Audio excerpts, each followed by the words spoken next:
이번 주일 말씀은 광길교회 이병화 전사님께서 하나님 말씀 전거해 주시겠습니다.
다 함께 기도하시겠습니다.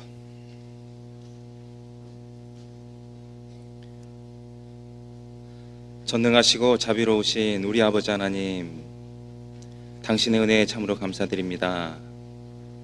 하나님을 알지 못하고 세상에서 방황하며 헛된 것을 쫓아 살고 있는 저희들을 불쌍히 여기셔서 저희들 앞에 당신의 모습 먼저 나타내 주시고 저희에게 지혜를 허락하셔서 당신을 알게 해주시고 당신의 귀한 아들을 통한 그 크신 사랑을 깨닫게 해주셨습니다. 예수님의 보혈로 구원받게 해주시고 천국의 소망을 갖고 살아갈 수 있도록 인도해 주시니 그 크신 은혜에 참으로 감사드립니다. 은혜 위에 은혜를 더하셔서 저희로 하여금 주님의 그 몸된 교회 안에 거하게 해주시면서 저희를 눈동자같이 지켜주시고 때마다 시마다 저에게 필요한 말씀으로 또한 육신적인 양식으로 공급해 주신 것 감사합니다. 하나님의 사랑을 깨닫고 울산교회에서 한마음 한뜻으로 교제하고 있는 우리 성도님들이 한 자리에 모였습니다. 오늘 이 자리에 모인 이유가 무엇이겠습니까? 오직 하나님을 찬양하며 하나님의 말씀으로 교훈받으며 또한 서로 합당한 교제를 나누기 위해 함께하였습니다. 저희가 나누는 모든 교제를 통해서 하나님 영광 받으시길 원합니다. 또한 이 시간 하나님께서 우리에게 필요한 말씀을 공급해 주시길 원합니다. 교회에서 교제하고 계시는 많은 형제 자매님들, 하나님 말씀을 공급받고 또 하나님 말씀이 생활에 실천될 수 있도록 인도해 주실 것을 간절히 부탁드립니다. 지금 이 시간에 수원교회에서 말씀을 전하고 계실 진도아 목사님께도 함께해 주시고 그곳에서도 풍성한 교제가 이루어질 수 있도록 인도해 주실 것을 부탁드립니다. 주어진 시간 전능하신 아버지의 손길에 의지합니다. 예수님 이름으로 기도합니다. 아멘. 다 함께 고린도전서 10장 31절을 찾으시겠습니다.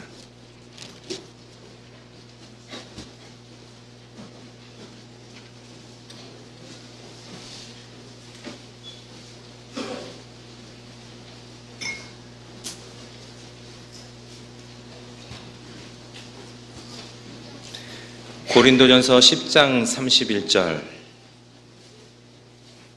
한 목소리로 같이 읽도록 하겠습니다. 그런즉 너희가 먹든지 마시든지 무엇을 하든지 다 하나님의 영광을 위하여 하라. 다시 한번 인사드리겠습니다. 안녕하십니까? 반갑습니다. 혹시 제 얼굴 기억하시는 분 계신가요? 아이고, 많이 늦게 가시네요. 4개월 전에 왔었습니다. 4월 12일 날 제가 여기 왔었더라고요. 그래서 4개월 만에 다시 오게 됐는데 저 개인적으로도 이런 일은 처음인 것 같습니다. 같은 교회에 두 번 오는 것은 처음이고 또 울산교회도 이렇게 짧은 기간에 연속해서 두 번 온 경우는 처음이라고 하더라고요. 저도 영문은 잘 모르겠습니다. 4개월 만에 왔다고 말씀드렸는데 사실은 저는 연거푸 여기 지금 오게 된 겁니다. 왜냐하면 제가 그동안 인도 구와티 교회에 단기 선교를 갔다 왔기 때문입니다. 그래서 인도 가기 전에 마지막으로 설교했던 것이 울산교회. 다시 와서 지금 처음으로 설교하게 된 것이 바로 이곳입니다. 저는 지난달에 들어왔기 때문에 8월 달에는 설교가 없을 줄 생각했는데 갑자기 설교 계획이 바뀌어서 제가 울산교회 설교 계획이 잡혀있다는 걸 뒤늦게 알게 됐습니다. 저도 한참 생각했습니다. 왜 여기를 다시 오게 하셨을까? 잘 모르겠습니다만 틀림없이 하나님의 뜻이 있을 거라고 생각합니다. 두 번째 섰는데도 여러분 앞에 서는 것이 조금 떨립니다. 어쨌든 주어진 시간 하나님 말씀으로 같이 공부했으면 좋겠습니다. 수양회가 지금 3차가 끝나고 마지막 한 차례를 남겨두고 있습니다. 여러분들께서 2차에 다녀오셨죠? 정말 그곳에서 말씀도 많이 들으시고 교제도 많이 하시고 수고를 많이 하셨을 거라고 생각합니다.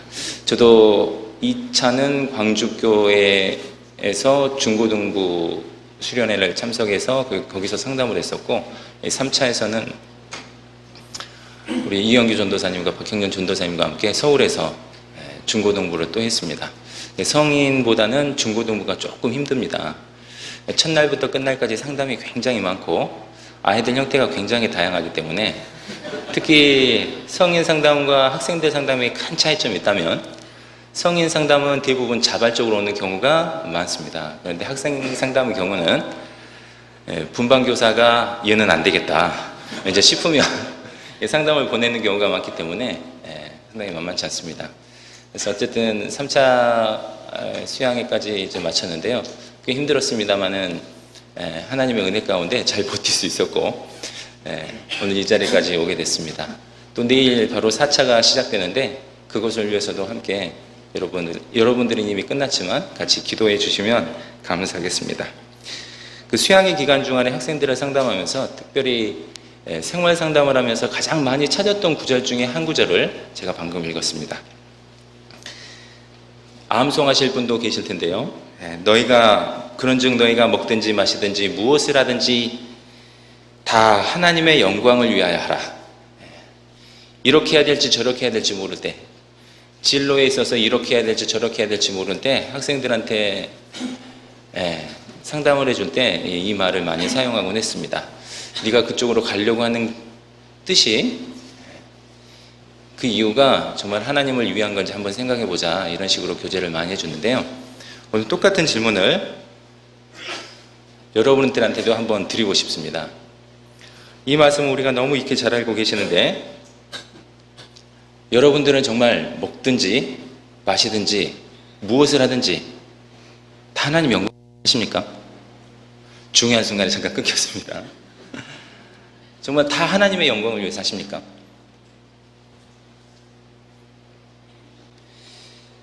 하나님 영광을 위해서 해야 된다는 건 아는데 어떻게 하는 것이 하나님의 영광을 위한 겁니까? 오늘 그것이 오늘 말씀의 주제입니다. 어떻게 하면 하나님 위의 영광을 위해서 사는 것이고 또 어떻게 하면 그렇게 살 수 있는지 같이 생각을 해보도록 하겠습니다. 얼마 전에 어떤 청년자매가 저한테 물었습니다. 하나님께서는 모든 것을 다 알고 계시는데 우리가 꼭 하나님께 기도하고 간구해야 될 필요가 있을까요? 여러분은 어떻게 생각하십니까? 다 아시는데 굳이 하나님께 필요한 것을 간구해야 될 필요가 있습니까? 여러분 이렇게 잘 알고 계시겠지만 하나님께서는 다 알고 계시는 게 틀림없습니다. 그런데 하나님께서는 우리와의 그 대화 그 자체를 원하십니다. 그 대화가 하나님께 기쁨이 되기 때문이죠. 그러니까 그 청년의 질문은 사실은 자기 중심적인 생각이었습니다. 내가 필요한 것을 하나님이 다 알고 계신 텐데 알아서 다 공급해 주지 않겠습니까? 그거 사실입니다. 근데 자기 입장에서만 생각했던 거죠. 우리가 존재하는 이유가 뭔가요? 우리가 존재하는 이유가 우리를 위해서입니까? 하나님을 위해서입니까? 대답은 하나님을 위해서죠. 현실적으로는 그렇지 않지만 우리가 존재하는 게 하나님을 위해서입니다. 그래서 우리가 기도하는 그 자체도 하나님을 기쁘게 하는 기도가 돼야 되거든요. 근데 인간 중심으로 생각하다 보면 하나님은 마땅히 우리한테 뭔가를 베풀어 주셔야 되고 다 알아서 챙겨 주셔야 될 것처럼 생각하는 경우가 있습니다. 여러분, 시각을 바꾸는 것이 가장 먼저입니다. 하나님께 영광을 돌리기 위해서는 우리가 사는 목적이 무엇인가? 나를 위한 삶인가? 하나님을 위한 삶인가? 그걸 먼저 생각해야 됩니다. 하나님 시각에서 먼저 그것을 생각하셔야 됩니다. 하나님께서 이 세상을 창조하신 이유가 뭡니까? 이사야 43장을 찾겠습니다.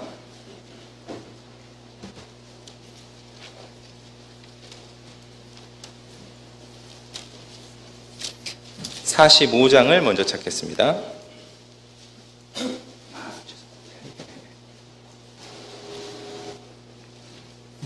이사야 45장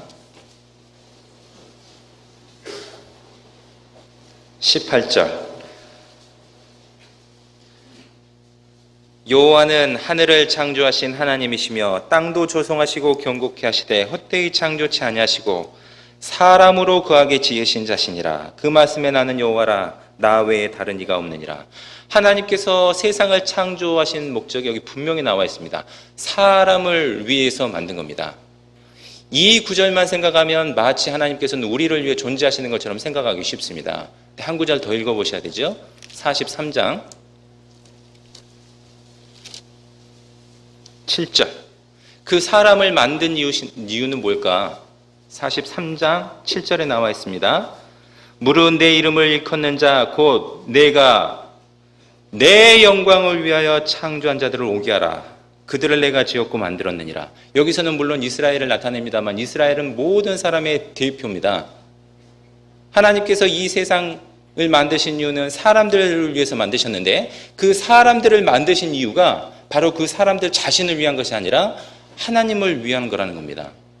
하나님께서는 당신 자신을 위해서 이 모든 것을 창조하셨습니다. 시편 150편에 보면 호흡이 있는 자마다 여호와를 찬양할지어다. 구원받는 사람만 찬양해야 되는 것이 아닙니다. 호흡이 있는 자마다, 코로 숨쉬는 모든 것들은 하나님을 찬양해야 될 의무가 있습니다. 그것을 깨닫지 못할 뿐이지. 우리는 주님의 사랑을 더욱더 깨달았기 때문에 더욱더 기쁜 마음으로 찬양할 수 있지만 사실은 모든 사람들이 해야 될 의무 중에 하나가 하나님을 찬양하는 겁니다. 그것이 그 사람들이 태어난 목적입니다. 우리는 하나님의 영광을 위해서 태어났을 뿐만 아니라 또 구원받으셨습니다. 여기 계신 모든 분들은 하나님 예수님의 사랑을 통해서 구원받으셨습니다. 하나님께서 여러분을 구원하신 목적은 뭡니까? 거기 나와 있죠? 43장 25절. 나 곧 나는 나를 위하여 네 허물을 도말하는 자니 네 죄를 기억지 아니라. 여러분 잘 생각해 보시면 우리를 구원하신 목적도 하나님을 위한 것이 먼저입니다. 우리는 하나님의 영광을 위해서 창조되었고 하나님을 위해서 구원받게 된 겁니다. 우리가 살아야 되는 이유는 뭡니까? 그게 바로 하나님 영광을 위한 겁니다. 그래서 사도 바울은 얘기했습니다. 먹든지 마시든지 무엇을 하든지 다 하나님의 영광을 위하여라. 마땅히 해야 되는 거죠. 마땅히. 그러면 하나님께 어떻게 영광을 돌리는지 실질적으로는 어떻게 하는지 좀 생각을 해보도록 하겠습니다. 이 성경 구절에서 힌트를 얻을 수 있을 것 같습니다. 요한복음 11장입니다.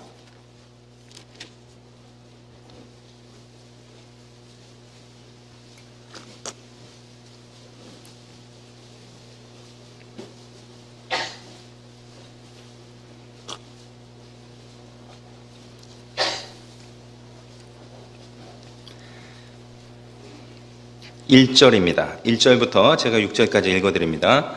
어떤 병자가 있으니 이는 마리아와 그 형제 마르다의 촌 베다니에 사는 나사로라. 이 마리아는 향유를 주께 붓고 머리털로 주의 발을 씻기던 자요 병든 나사로는 그의 오라비러라. 이에 그 너희들이 예수께 사람을 보내어 가로되 주여 보시옵소서 사랑하는 자가 병들었나이다 하니 예수께서 들으시고 가라사대 이 병은 죽을 병이 아니라 하나님의 영광을 위하며 하나님의 아들로 이를 인하여 영광을 얻게 하려 함이라 하시더라. 예수께서 본래 마르다와 그 동생 나사로를 사랑하시더니 나사로가 병들었다함을 들으시고 그 계시던 곳에서 이틀을 더 유하시고, 예수님께서는 나사로와 그 누이 마리아와 마르다 이 세 사람과 깊은 친분이 있으셨습니다. 그들을 특별히 사랑하셨습니다. 오빠 나사로가 죽으려고 하자 사람들을 예수님께 보냈습니다. 근데 예수님께서는 이게 죽을 병이 아니다. 하나님의 아들로 하여금 영광을 얻게 하려 함이라. 이 과정을 잘 살펴보시면 예수님께서 어떻게 영광 받았는지 우리가 방법을 찾을 수 있습니다. 예수님께서는 그 얘기를 들으시고 바로 나사로한테 갔던 것이 아닙니다. 이틀을 더 유하셨습니다. 도착했을 때는 며칠이 지났습니까? 죽은 지? 17절입니다. 예수께서 와서 보시니 나사로가 무덤에 있은 지 이미 나흘이라. 예수님께서 그 얘기를 들으시고 바로 갔더라도 나사로가 죽은 지 이틀이 됐습니다. 근데 이틀을 더 머무르시고 4일 만에 도착하셨습니다. 예수님께서는 말씀하셨습니다. 이게 죽을 병이 아니다. 예수님의 영광을 위한 거다. 여러분 여기에 첫 번째 힌트가 있습니다. 사람들이 죽으면 우리나라에서는 보통 3일장을 합니다. 인도를 갔는데 인도에서는 죽으면 바로 화장을 한다 하더라고요. 그래서 이 얘기가 별로 통하지 않았는데 거기는 아마 더운 나라다 보니까 부패가 빨리 되다 보니까 바로 화장을 시키는 모양입니다. 근데 보통 3일장을 하고 제가 기억은 안 납니다만 미국에 있을 때도 잠깐 그런 얘기를 들은 것 같은데 좌우지간 얼마 정도 한 3일 정도는 보통 기다리는 게 보통인 것 같습니다. 왜냐하면 임사체험자 우리 전도 집회 자료를 통해서도 많이 보셨지만 가끔 죽었다가 살아나는 사람이 많이 있기 때문입니다. 근데 3일이 지나면 이 사람은 살아날 가망성이 없다고 생각하고 대부분 장례를 치르는 경우가 많습니다. 예수님께서는 그 희망이 하나도 없을 때 나타나신 겁니다. 예를 들면 예수님께서 이틀 만에 나타나셨습니다. 근데 사람이 벌떡 일어났어요. 이렇게 얘기할 수 있죠. 사람이 가끔 죽었다 살아나잖아. 그렇게 얘기할 수 있습니다. 예수님께서는 나사로가 죽기 전에 도착하셨을 수도 있고 살리실 수도 있었습니다. 근데 사람들이 이렇게 얘기할 수도 있습니다. 나사로가 죽을 병은 아니었나 봐. 여러분 사람들의 희망이 완전히 사라질 때 나흘 째 나타나신 겁니다. 자기 힘으로 할 수 없다는 것을 알 때, 이건 자연적으로 일어난 일이 아니라는 걸 알 때 그때 예수님께서 나타나셨습니다. 그때 나타나셨기 때문에 예수님을 믿고 따랐던 믿음이 좋았던 마리아와 마르다조차 불가능하다고 느꼈습니다. 21절입니다. 마르다가 예수께 여짜오되 주께서 여기 계셨다면 내 오라비가 죽지 아니하였겠나이다. 왜 이렇게 늦게 오셨습니까? 이런 내용하고 좀 비슷하죠. 마리아는 어땠을까요? 32절입니다. 마리아가 계신 곳에 와서 보이고 그 발 앞에 엎드려 가로되 주께서 여기 계셨다면 내 오라비가 죽지 아니하였겠나이다 하더라. 마리아나 마르다나 다 하는 얘기가 이제는 늦었습니다. 빨리 오셨다면 살았을 텐데, 모든 것이 다 포기됐을 때, 인간의 노력이 다 포기됐을 때 그때 나타나셨습니다. 그리고 나사로야 일어나라, 나오너라, 나사로를 살리셨습니다. 이건 누가 한 거지요? 우연히 죽었다가 살아나왔다고 할 수 있습니까? 사람으로 능력으로 이런 걸 할 수 있습니까? 이건 전적으로 예수님의 능력인 것을 주위 사람들은 인정하지 않을 수 없었습니다. 마땅히 감사를 누구한테 돌려야 되겠습니까? 예수님한테 돌려야 됩니다. 그 영광을 누가 받으시겠습니까? 예수님이 받으시는 겁니다. 이 과정을 통해서 예수님께서 영광을 받으신다고 하셨거든요. 여러분, 이것이 우리에게 어떻게 하나님께 영광을 돌려야 될지 샘플로 보여주시는 겁니다. 우리가 하나님께 영광을 돌리기 위해서는 먼저 깨달아야 될 것이 있습니다. 자기가 할 수 없다는 걸 깨달아야 됩니다. 내 힘으로는 안 되구나. 그리고 하나님의 도움을 받아야 됩니다. 그리고 도움을 받았을 때 하나님께 영광을 드리는 겁니다. 제 나름대로 정리를 했습니다. 하나님께 어떻게 영광을 돌릴까? 3단계. 첫 번째, 자기의 무능력을 깨닫기. 자기의 무능력을 깨닫자. 많은 사람들이 자기의 무능력을 깨닫지 못합니다. 자기 힘으로 하려고 합니다. 그래서 낳은 결과치에 자기가 영광을 받는 경우가 많습니다. 나는 할 수 없구나. 그걸 깨달아야 됩니다. 두 번째, 하나님의 도움을 간절히 바라야 됩니다. 자기가 할 수 없기 때문에 어쩔 수 없이 하나님의 도움을 바라게 되어 있습니다. 마지막에 도움을 받았을 때는 하나님의 인도하심으로 뭔가 이루었을 때는 하나님께 감사해야 됩니다. 이것이 하나님께 영광 드리는 3단계라고 할 수 있습니다. 첫 번째부터 보시죠. 우리의 무능력을 깨달아야 된다고 했죠. 하나님께서는 늘 인간들에게 그 무능력을 깨닫게 해주고 싶었습니다. 사사기 7장을 보겠습니다.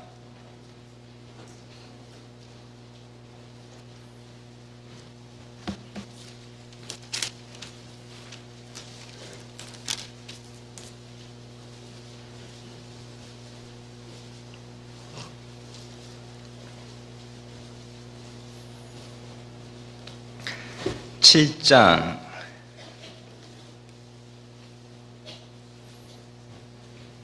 2절 읽겠습니다. 여호와께서 기드온에게 이르시되 너를 쫓은 백성이 너무 많은즉 내가 그들의 손에 미디안 사람을 붙이지 아니하리니 이는 이스라엘이 나를 거스려 자긍하기를 내 손이 나를 구원하였다 할까 함이니라.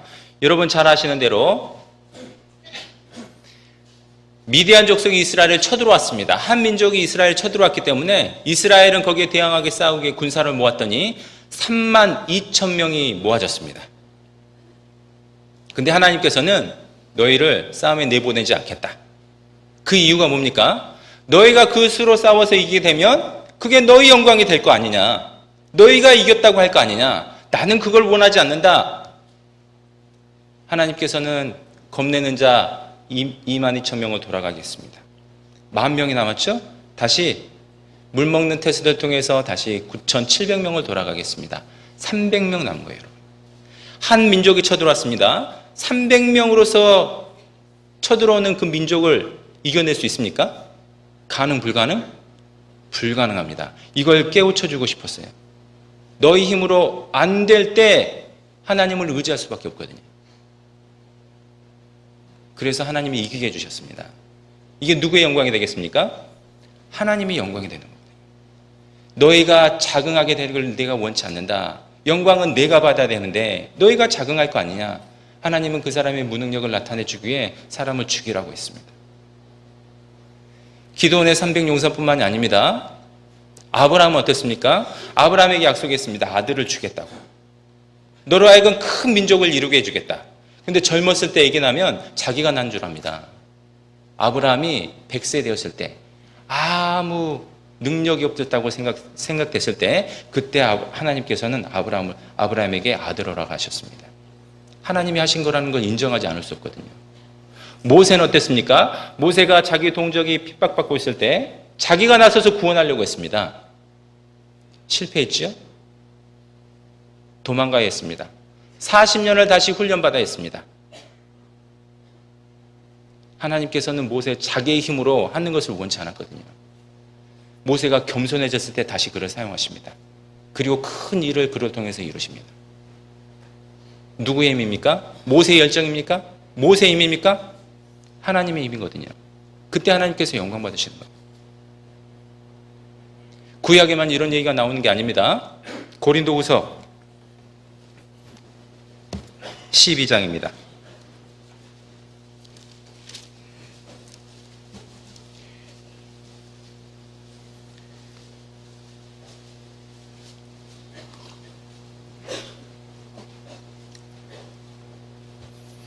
(7절) 여러 계시를 받은 것이 지극히 크므로 너무 자고하지 않게 하시려고 내 육체의 가시 곧 사단의 사자를 주셨으니 이는 나를 쳐서 너무 자고하지 않게 하려 하심이니라.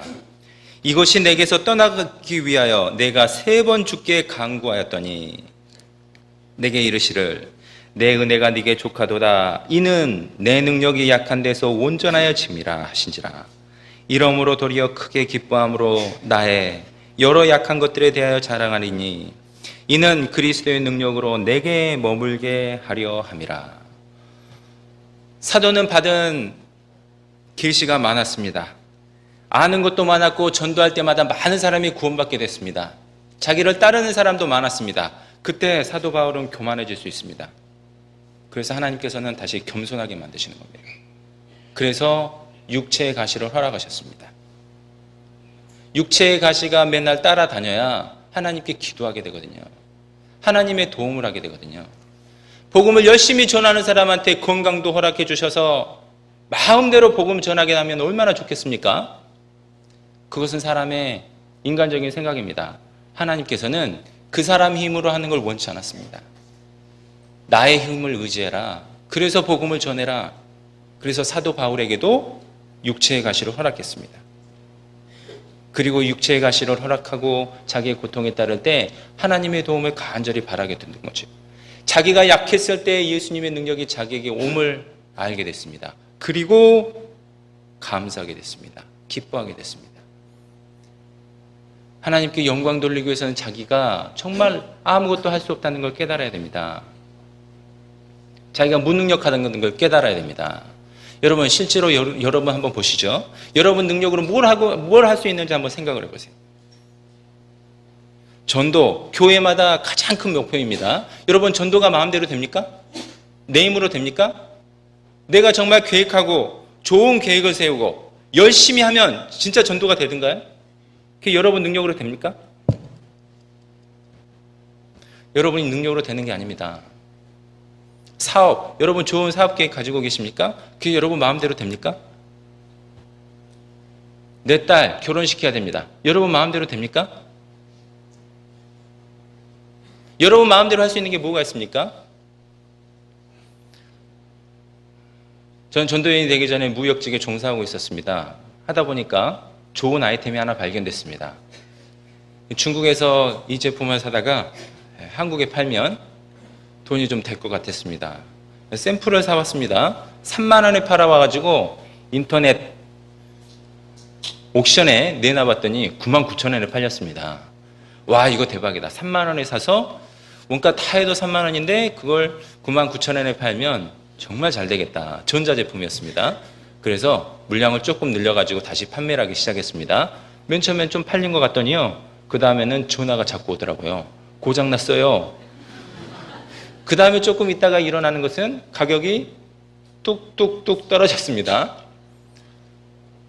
그게 제 마음대로 안 되더라고요. 저는 이제 그걸로 독립할 거라고 생각했거든요. 직장 생활 그만한다. 제 마음대로 되지 않았습니다. 사표 안 내길 다행이었습니다. 네. 좋은 사업 계획 많이 하시잖아요. 그게 여러분 뜻대로 되더냐고요. 여러분 건강이 자기 마음대로 됩니까? 건강을 지키기 위해서 열심히 노력하십니다. 근데 그게 여러분 마음대로 됩니까? 여러분 능력으로 할 수 있는 게 뭐가 있습니까? 저는 다른 건 못해도요, 적어도 운전은 할 수 있어요. 여러분, 하나님이 작업하시면 여러분 하루아침에 운전 못하게 할 수 있습니다. 여러분 노래를 잘하십니까? 하루아침에 여러분 노래 못하게 할 수 있습니다. 하나님이 개입하지 않으면 아무것도 될 수 없는데 그게 마치 내 능력인 것처럼 생각하는 거예요. 하나님 앞에서 정말 나약한 존재라는 걸 깨달으셔야 됩니다. 나는 할 수 없구나. 정말 내 뜻대로 되는 게 없구나. 그때 비로소 하나님의 도움을 구하게 됩니다. 첫 번째는 자기의 무능력을 깨달아야 됩니다. 두 번째, 하나님의 도움을 구해야 됩니다. 하나님의 도움을 구하지 않는 사람도 많아요. 아까 서두에 말씀드렸다시피 기도는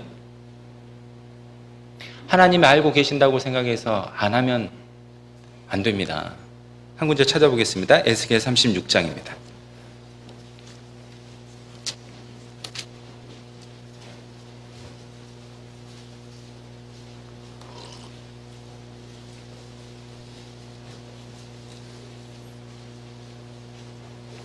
(36장) 36절 이스라엘 회복에 관한 부분 마지막만 제가 참고로 읽겠습니다. 너희 사면에 남은 이방 사람이 나 여호와가 무너진 것을 건축하며 황무한 자리에 심은 줄 알리라. 나 여호와가 말하였으니 이루리라. 하나님 계획이 섰습니다. 이스라엘 사람들을 회복시키겠다. 그런데 조건이 붙었어요. 37절 나 주 여호와가 말하노라. 같이 읽겠습니다. 그래도 이스라엘 족속이 이와 같이 자기들에게 이루어 주기를 내게 구하여야 할지라. 내가 그들의 인수로 양떼같이 많아지게 하되 그래도 그들이 나에게 구하여야 할지라. 이것이 하나님의 원하는 겁니다. 여러분, 하나님의 계획이 서 있고 여러분이 잘 되길 원하는 게 하나님의 뜻입니다. 그래도 여러분이 구해야 됩니다. 많은 사람이 당연하게 생각하고 구하지 않는 거예요. 하나님 입장에서는 우리와의 대화를 원하시거든요. 내 아들이 뭔가를 필요하면 나한테 얘기를 해주기를 원하고 있는 거거든요. 믿음이 좋은 아들이 있었습니다.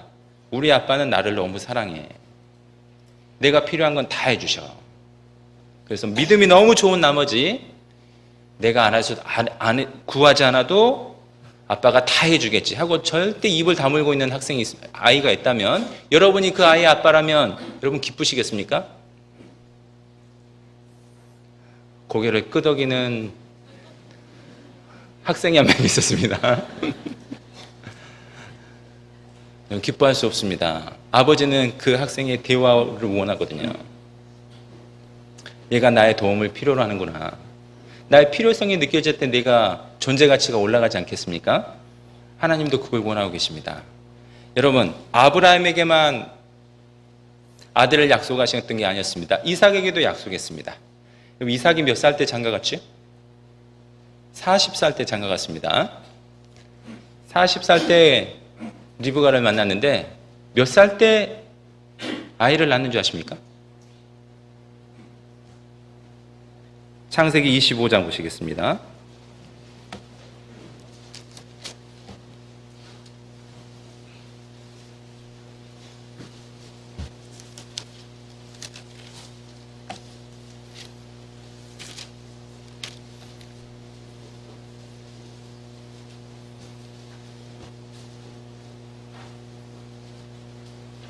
(20절입니다) 이삭은 25장 20절 이삭은 40세의 리브가를 취하여 아내를 삼았으니.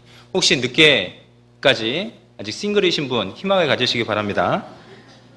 26절 후에 나오는 손으로 에서의 발꿈치를 잡았으므로 그 이름을 야곱이라 하였으며 리브가가 그들을 낳을 때 이삭이 60세였더라. 여러분, 하나님께서 이삭에게 자녀를 낳겠다고 약속을 하셨는데 왜 20년 동안이나 기다리고 있으셨을까요? 답을 21절에서 찾아보겠습니다. 이삭이 그 아내가 잉태하지 못하므로 그를 위하여 여호와께 간구하매 여호와께서 그 간구를 들으셨으므로 그 아내 리브가가 잉태하였더니. 여러분, 이삭의 간절한 기도를 원하고 계셨던 모양입니다. 이삭이 간절히 간구하니까 드디어 20년 만에 아이들을 낳게 해준 거예요. 하나님께서는 여러분을 위한 좋은 계획을 갖고 계십니다. 그러나 여러분은 아직도 간구해야 될 필요가 있으신 거예요. 마땅히 자연스럽게 나를 위해서 해주시겠지.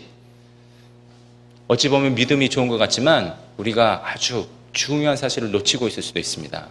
간구는 우리의 필수사항입니다. 신명기 11장을 찾아보겠습니다.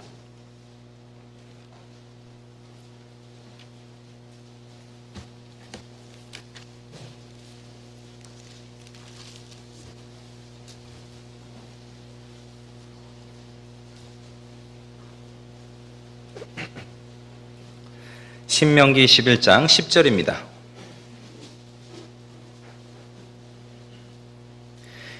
네가 들여가 얻으려 하는 땅은 네가 나온 애굽 땅과 같지 아니하니 거기서는 너희가 파종한 후에 발로 물대기를 채소밭에 댐과 같이 하였거니와 너희가 건너가서 얻을 땅은 산과 골짜기가 있어서 하늘에서 내리는 비를 흡수하는 땅이요 내 하나님 여호와께서 권고하시는 땅이라. 새초부터 새말까지 내 하나님 여호와의 눈이 항상 그 위에 있느니라.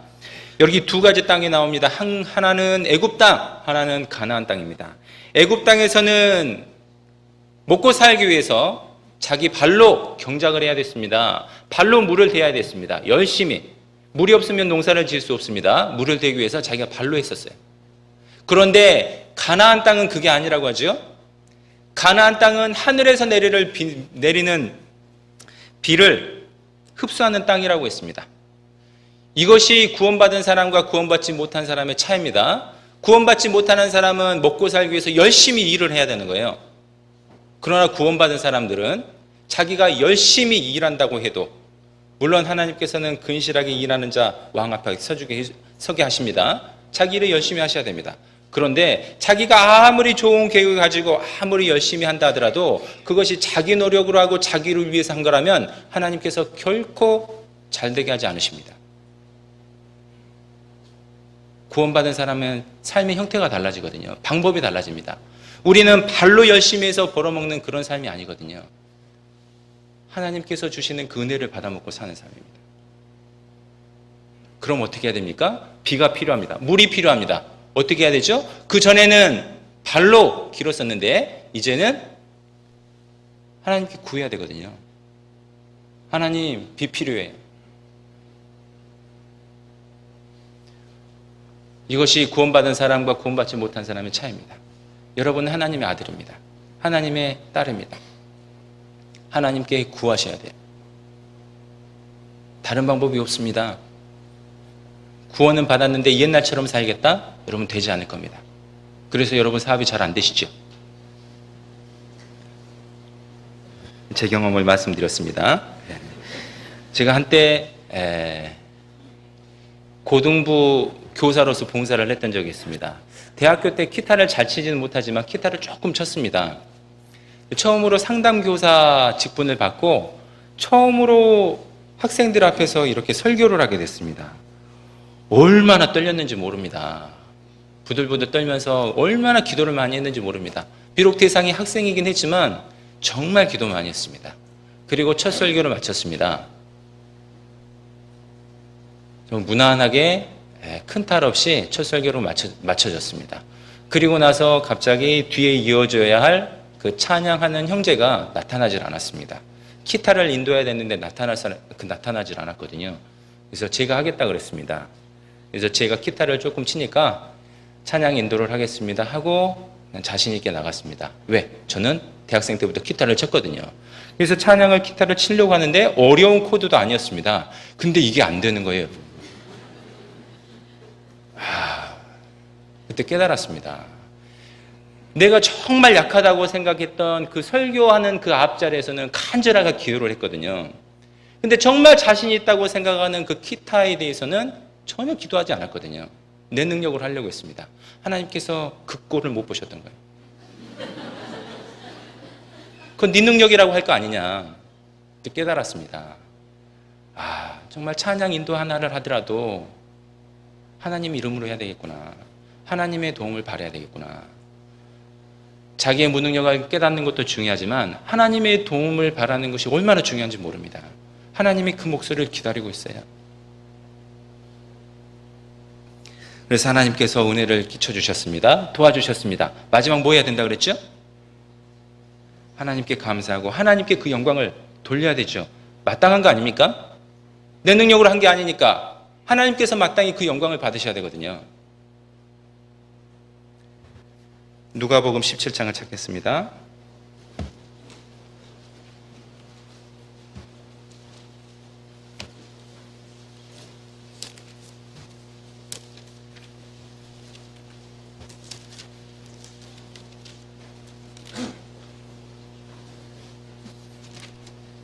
(17장 11절)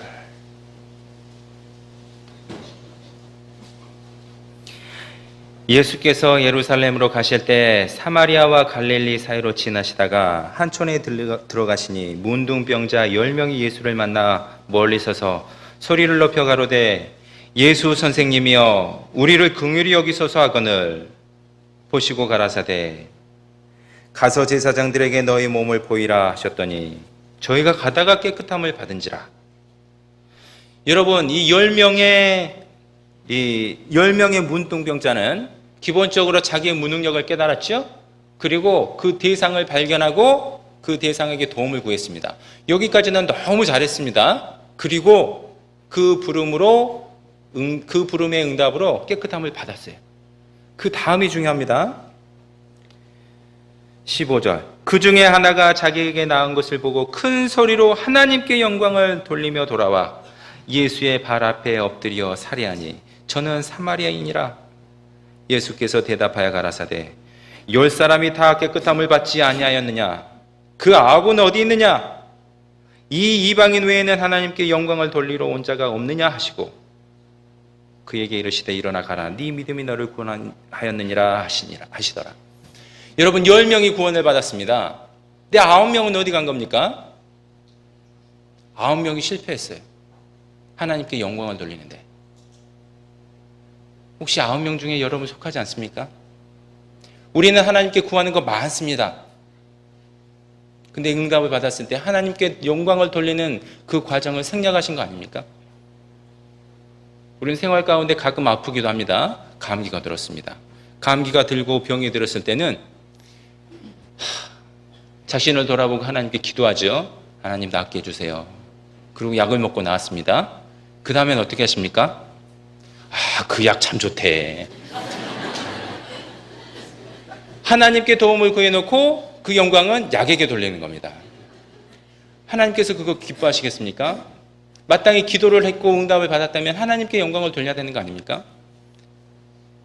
또 우리는 많은 경우 우리 생활에서 하나님께 영광 돌리는 것을 생략할 때가 많습니다. 이런 재미있는 얘기도 있습니다. 어떤 사람이 운전을 하고 갔습니다. 졸다가 갑자기 눈을 떠보니까 눈앞에 큰 트럭이 있는 것을 발견했습니다. 갑자기 순간적인 번개 기도를 하게 됐습니다. 하나님 도와주세요 하고 브레이크를 밟았어요. 가까스로 살았습니다. 소위 깻잎 한 장 차이로 사고를 면했습니다. 숨을 고르고 하는 얘기가 역시 브레이크는 ABS가 좋아. 웃으시지만 여러분 어쩌면 그것이 우리의 모습일 수 있습니다. 기도는 하나님께 해놓고 하나님께 받았음에도 불구하고 그 영광을 약에게 그리고 브레이크에게 돌리거든요. 하나님께서 그 모습을 보고 기뻐하시겠네요. 10명이 깨끗함을 받았으면 10명이 마땅히 하나님께 감사를 해야 될 텐데 돌아온 사람은 1명이었다는 걸 기억하십시오. 하나님께 영광 돌리기가 그렇게 쉽지 않다는 겁니다. 하나님께 영광 돌리는 것은 필수적인 겁니다. 여러분 우리가 찬양을 합니다. 찬양을 노래라고 하지 않는 이유가 있습니다. 찬양 그 자체가 하나님께 영광을 돌리는 거거든요. 그러니까 여러분이 찬양을 할 때는 정말 기쁜 마음으로 하셔야 되고 하나님의 은혜를 생각하셔야 됩니다. 복음에 관한 찬양을 부르십니까? 그러면 나를 구원해 주신 그 은혜를 정말 감사하고 하나님께 기쁨으로 드리는 거예요. 그때 그 기쁨을 받으십니다. 서양에서 특히 미국 같은 데서는 찬양, 그 워십이라고 하면서 그것을 굉장히 중요하게 생각합니다. 그리고 찬양 담당 목사가 따로 있습니다. 그 자체를 굉장히 중요하게 생각하거든요. 근데 그 사람들이 너무 그걸 중요하다고 생각하다 보니까 상대적으로 우리가 매일 일상생활에서 드리는 우리의 삶을 산 제사로 드리는 것을 상대적으로 약하게 생각합니다. 우리는 반대로 우리 삶 자체를 하나님께 제사로 드려야 된다. 우리 삶 자체가 예배다. 이걸 강조하다 보니까 찬양에 대한 중요성을 망각하는 경우가 있습니다. 그래서 찬양할 때 그냥 노래 부르듯이 부르는 경우가 많이 있습니다. 이번 계기를 통해서 생각을 좀 바꾸셨으면 좋겠어요. 예를 들면 어버이날이 됐습니다. 어떤 학생이 와가지고 엄마 아빠의 은혜를 생각하면서 어버이 노래를 부릅니다. 나 실제 괴로움 다 잊으시고. 노래는 부르는데 눈빛을 보니까 그냥 노래 부르는 것 같은 거예요. 부모님이 그거 들으시고 뭐 처음 들으면 기특하다 생각할 수 있습니다. 또 와서 나 실제 괴로움 다 잊으시고. 감정 없이 여러분은 계속 여러분 앞에 불러댄다고 생각해 보십시오. 기쁘시겠습니까? 찬양을 드릴 때도 마찬가지입니다. 그 자체가 하나님께 영광 드리는 순간이라는 걸 생각하셔야 돼요. 정말 기쁜 마음으로 이 노래를 하나님께 드린다 이렇게 생각하시는 거예요. 그거 하나님 기뻐하실까요? 기뻐하시죠. 기뻐하시고 말고.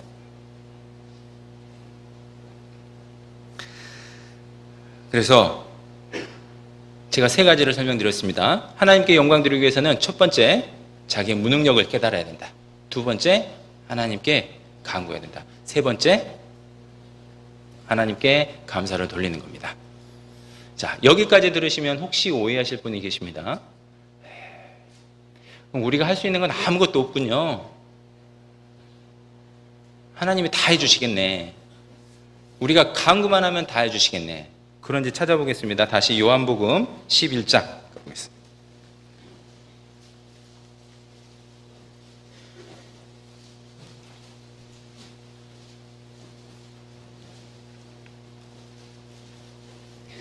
(11장) 38절입니다.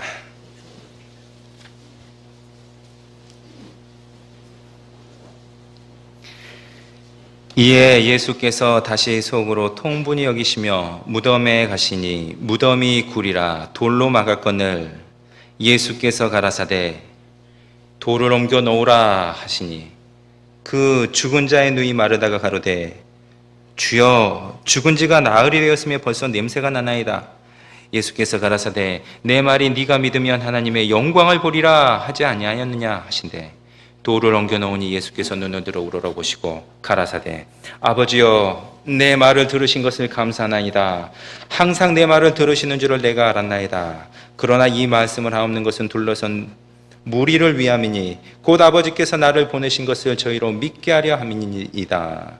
이 말씀을 하시고 큰 소리로 나사로야 나오라 부르시니 죽은 자가 수족을 배로 동인 채로 나오는데 그 얼굴은 수건에 쌓였더라. 예수께서 가라사대 풀어놓아 다니게 하라 하시니라. 자, 여기서 보시면 예수님께서 하신 일과 예수님께서 시키신 일이 있다는 걸 알 수 있습니다. 예수님의 능력으로 죽은 사람을 살릴 수 있는 그 능력으로 무덤 앞에 있는 돌 옮겨 놓으실 수 있을까요? 못 하실까요? 옮기실 수 있습니다. 배를 풀어 놓아 다니게 하라. 예수님의 능력으로 혼자서 하실 수 있습니까? 없습니까? 있습니다. 예수님께서 그것을 우리에게 시키셨습니다. 무슨 뜻인가요? 우리에게 그 일을 할 수 있는 능력이 있다는 것입니다. 전도사님, 얘기가 좀 다른데요. 조금 전에는 할 수 없다는 걸 깨달으라고 하지 않았습니까? 근데 지금 또 다시 할 수 있는 게 있다고 말씀하시네요. 네, 맞습니다. 우리가 할 수 없는 것을 기본적으로 깨달아야 됩니다. 그러나 하나님께서 우리에게 주신 것이 있습니다. 그런데 내가 가지고 있는 그 능력이 누가 허락하신 건가를 깨달으라는 겁니다. 고린도전서 4장입니다.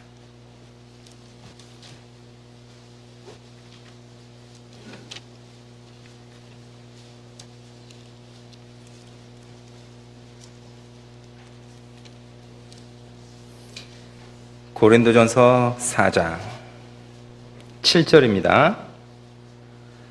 누가 너를 구별하였느냐? 같이 읽겠습니다. 네게 있는 것 중에 받지 아니한 것이 무엇이뇨? 네가 받았은즉 어찌하여 받지 아니한 것 같이 자랑하느냐? 하나님께서는 우리에게 주신 게 있습니다. 그것을 사용하겠다고 하시는 겁니다. 우리가 갖게 된 것이 아니라 하나님께서 주신 겁니다. 그래서 우리가 자랑할 것이 없는 거죠.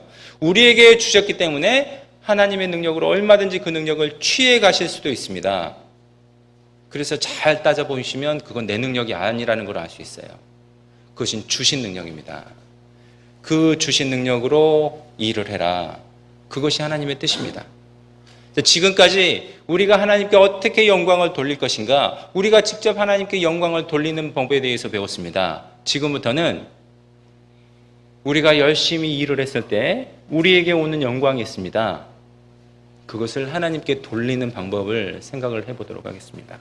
하나님께 영광을 돌리는 3단계. 첫 단계, 하나님이 우리에게 주신 은사, 달란트를 깨닫는 겁니다. 하나님께서 내게 주신 것은 무엇일까? 2단계, 받은 그 달란트를 최선으로 개발하는 겁니다. 3단계, 마지막으로 그 은사로 일한 결과를 하나님께 영광으로 돌리는 겁니다. 이것이 하나님께 영광을 돌리는 3단계라고 할 수 있습니다. 방금 말씀드린 것처럼 우리가 가진 모든 능력은 하나님께로 받은 것이 틀림없습니다. 사도 바울도 깨달았습니다. 나의 나 된 것은 하나님의 은혜로 된 것이다. 바울이 열심히 전도했지만 바울은 원래 그런 사람이 아니었거든요.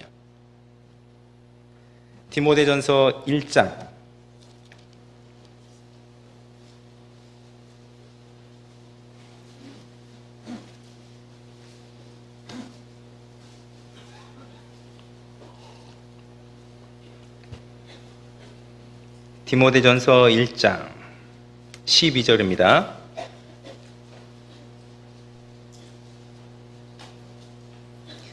나를 능하게 하신 그리스도 예수 우리 주께 내가 감사함은 나를 충성되이 여겨 내게 직분을 맡기심이니 내가 전에는 회방자요 핍박자요 포행자였으나 도리어 긍휼을 입은 것은 내가 믿지 아니할 때 알지 못하고 행하였음이라.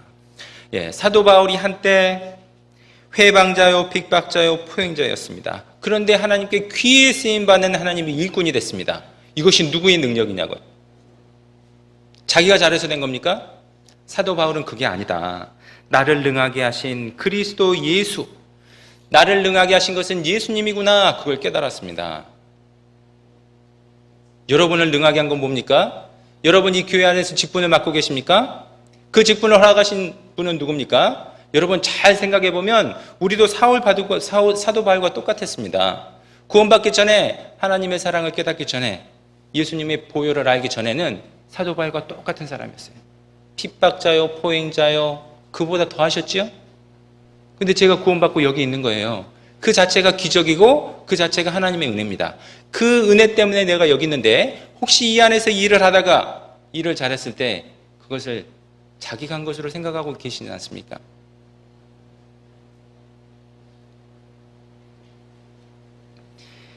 내게 이 일을 맡기신 것은, 그리고 내가 이 일을 할 수 있는 것은 하나님의 은혜로 됐다는 것을 기억하셔야 됩니다. 자리에 세우신 것, 그리고 그 자리에서 일하게 해주신 것, 그것이 전부 다 하나님의 은혜거든요. 마땅히 누가 영광 받으셔야 됩니까? 하나님이 영광 받으셔야 되죠. 우리는 각각 다른 달란트를 받았습니다. 하나님께서는 사람들에게 각각 다 다른 달란트를 주셨거든요. 종류가 다릅니다. 또 한 가지 다른 것이 있습니다. 달란트의 양도 다릅니다. 어떤 사람에게는 5달란트를, 어떤 사람에게는 2달란트를, 어떤 사람에게는 1달란트를. 이 교회 안에서 일을 하다 보면 각각 다른 달란트로 봉사를 하시게 됩니다. 어떤 분은 하나님께서 목소리를 주셔서 찬양하시는 분이 계십니다. 어떤 분은 기획을 하시는 분이 계시고, 어떤 분은 가르치는 사람을 받아서 교사의 직분을 하고 계시는 분도 계십니다. 각각 주신 달란트를 깨닫고 자기 일에 최선을 다하셔야 됩니다. 이게 하나님께서 나한테 일하라고 주신 것이구나. 양이 다 다르다고 했습니다. 어떤 분은 건강이 약합니다. 건강한 사람처럼 봉사할 수 없죠. 그러나 하나님께서는 그 사람에게도 계산하실 겁니다. 하나님께서는 그 1달란트 받은 자에게도 계산하셨거든요. 내가 너한테 1달란트 줬는데 어떻게 됐느냐? 하나님께서는 5달란트 받은 사람이 5달란트를 가져왔을 때 잘하였도다 충성된 종아 그러셨습니다.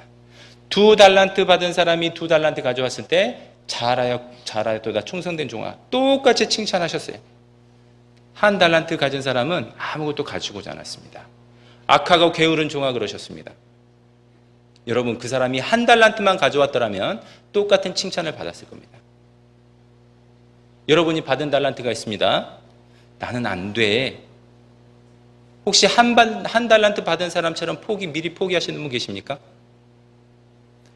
또 혹시 5달란트 받았습니다. 근데 다른 사람하고 그 결과치만 비교하고 계시지 않습니까? 저 사람 2달란트만 벌어오는 거 보니까 나도 2달란트 정도만 하면 되겠네. 여러분, 나중에 책망받게 됩니다. 달란트를 각기 달리 주셨다는 걸 생각하셔야 돼요. 내게 허락하신 시간, 내게 허락하신 재물, 하나님이 다 다르게 주셨어요. 그리고 하나님은 이런 방법으로 계산하십니다. 누가복음 12장.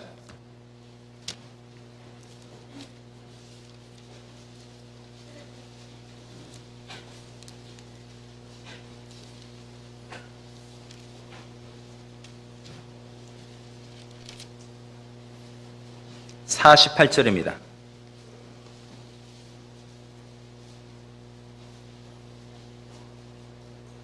알지 못하고 맞은 일을 행한 종은 적게 맞으리라. 같이 읽겠습니다. 물은 많이 받은 자에게는 많이 찾을 것이요 많이 맡은 자에게는 많이 달라 할 것이니라. 여러분, 많이 맡은 자에게는 많이 달라고 하는 것이 너무나 당연합니다. 그래서 여러분의 은사를 다른 사람하고 비교해서, 여러분의 노력을 다른 사람하고 비교해서 적당히 만족하시면 안 돼요. 하나님께서 내게 주신 달란트가 얼만큼일까? 그걸 알기 위해서는 개발하셔야 됩니다. 사도 바울이 디모데한테도 얘기했어요. 네가 장로회 때 받은 그 은사를 조심 없이 말며 계속 개발해라.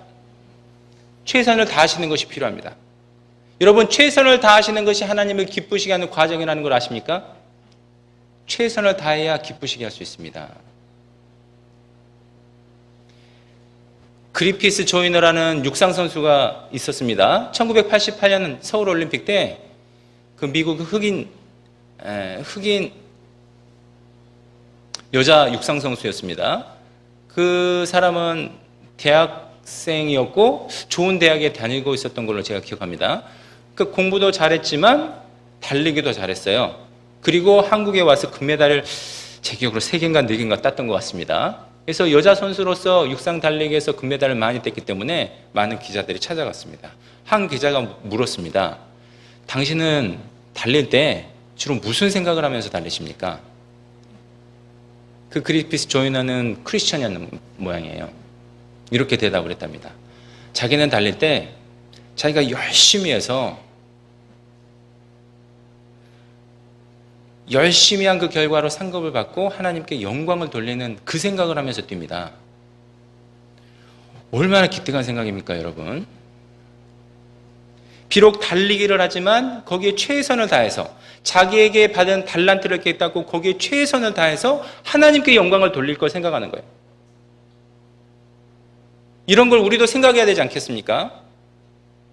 이제 생각하시는 거예요. 하나님께서 내게 무슨 달란트를 주셨을까? 그것으로 최선을 다하자. 그래서 하나님께 영광을 드려보자. 그것은 교회 내에서 있을 수도 있고 교회 밖에서도 있을 수 있습니다. 교회 내에서 많은 직분을 각각 달리 주셨어요. 왜? 그 자리에서 최선을 다하시라고. 사도 바울도 고린도 성도들한테 비슷한 얘기를 하셨습니다. 고린도 후서 9장입니다.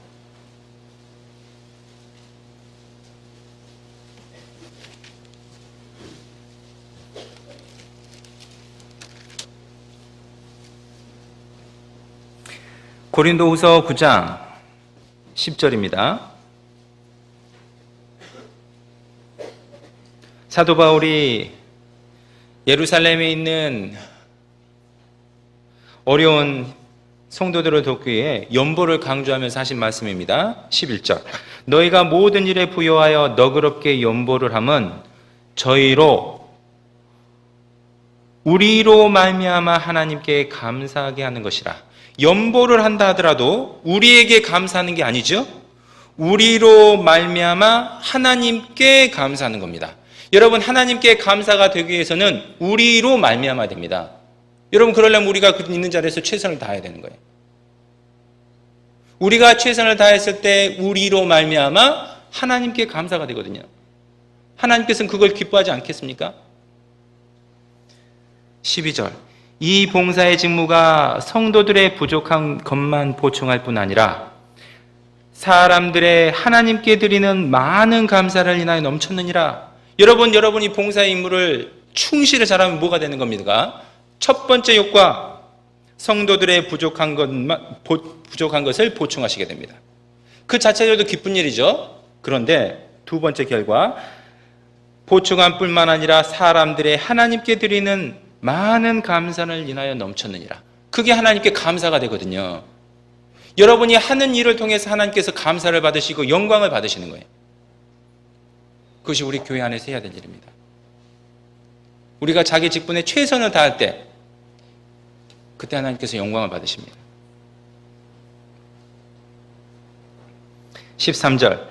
이 직무로 증거를 삼아 너희의 그리스도의 복음을 진실히 믿고 복종하는 것과 저희와 모든 사람을 섬기는 너희의 후한 연보를 인하여 하나님께 영광을 돌리고, 하나님께 영광을 돌리기 위해서 우리가 해야 될 것 두 가지가 나와 있죠.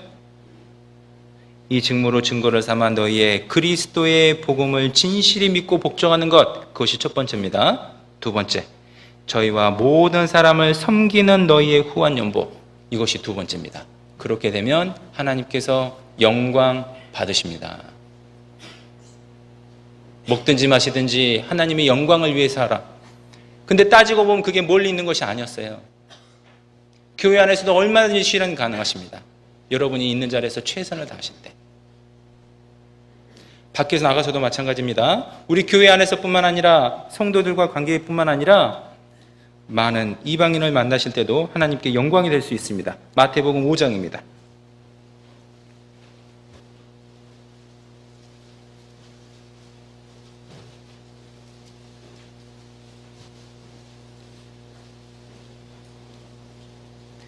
마태복음 5장 13절. 너희는 세상의 소금이니 소금이 만일 그 맛을 잃으며 무엇으로 짜게 하리요? 후에는 아무 쓸데없어 다만 밖에 버리워 사람에게 발볼 뿐이니라. 너희는 세상의 빛이라. 산 위에 있는 동네가 숨기지 못할 것이요, 사람이 등불을 켜서 말 아래 두지 아니하고 등경 위에 두나니 이러므로 집안 모든 사람에게 비추느니라. 여기까지는 우리에게 너무나 익숙한 말씀입니다. 여기까지는 잘 아시는데 그 다음 구절은 모르시는 분들이 계셔. 16절. 이같이 너희 빛을 사람 앞에 비치게 하여 저희로 너희 착한 행실을 보고, 같이 읽겠습니다. 하늘에 계신 너희 아버지께 영광을 돌리게 하라. 여러분이 세상에서 어떻게 행동하는가에 따라서 하나님께서 영광을 받으실 수가 있습니다. 그것이 우리의 삶의 목적 아닙니까? 빛과 소금이 되라. 단순히 그게 좋아서가 아닙니다. 그걸로 통해서 내가 영광 받겠다. 빛과 소금이 되면 좋고 안 돼도 어쩔 수 없죠.가 아닙니다. 해도 되고 안 해도 되는 것이 아니라 반드시 그렇게 하셔야 되는 거예요. 그게 우리의 삶의 목적이기 때문에. 교회 안에서건 교회 밖에서건 자기 은사를 개발하고 자기 성품을 개발해서 최선을 다하셔야 됩니다. 그것이 하나님께 영광이 되십니다. 마지막으로 이 과정을 통해서 우리가 칭찬을 받게 되면 그 칭찬을 하나님께 돌리는 과정이 필요합니다. 사무엘상 3장을 보겠습니다.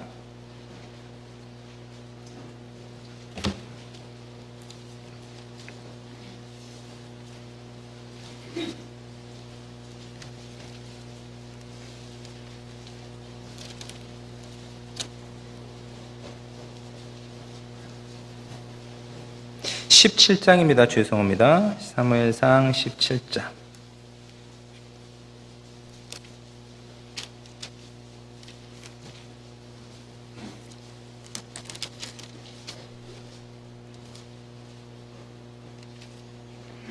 (45절부터) 읽어드리겠습니다. 다윗이 블레셋 사람에게 이르되 너는 칼과 창과 단창으로 내게 오거니와 나는 만군의 여호와의 이름 곧 네가 모욕하는 이스라엘 군대 하나님 이름으로 네게 가노라. 그 유명한 골리앗과의 싸움이죠. 다윗은 용감한 사람이었습니다. 믿음의 사람이었습니다. 그래서 골리앗 앞에 감히 나갈 수 있었습니다. 근데 다윗이 골리앗 앞에 나갈 때 이렇게 얘기하지 않았습니다. 너 이제 죽었어. 내가 너 끝장내줄 거야. 이런 식으로 얘기한 게 아닙니다. 그런 용기가 없었던 게 아니죠. 그런 용기는 있었습니다. 그런데 다윗은 이 싸움을 통해서 진정 나타내고 싶었던 게 있습니다. 자기의 능력입니까? 자기의 믿음입니까? 바로 하나님의 이름이었어요. 46절. 오늘 여호와께서 너를 내 손에 붙이시리니 내가 너를 쳐서 네 머리를 베고 블레셋 군대의 실체로 오늘날 공중의 새와 땅의 들짐승에게 주어. 같이 읽겠습니다. 온 땅으로 이스라엘에 하나님이 계신 줄 알게 하겠고 하나님 이름을 나타내고 싶었어요. 그 적군 앞에서도 하나님 이름을 하나님께 영광을 돌리는 광경입니다. 47절입니다. 또 여호와의 구원하심이 칼과 창에 있지 아니함을 이 무리로 알게 하리라. 하나님께서 해주시는 거라는 걸 내가 알게 해주겠다. 이것이 다윗의 진정한 목표였습니다. 다윗은 하나님께 영광을 돌리는 사람이었습니까? 하나님을 기쁘게 하는 사람이었습니까? 바로 이런 면을 통해서 우리가 알 수 있어요.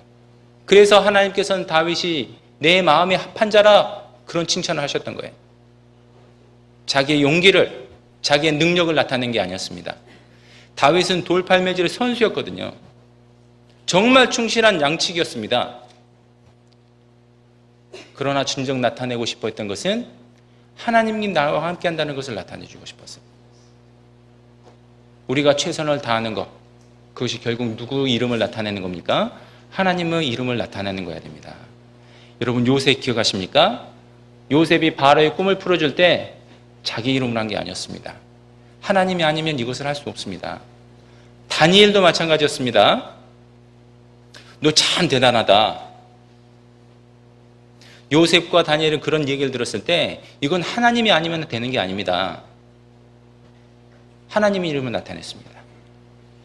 우리는 어떻지요? 제가 조금 합니다.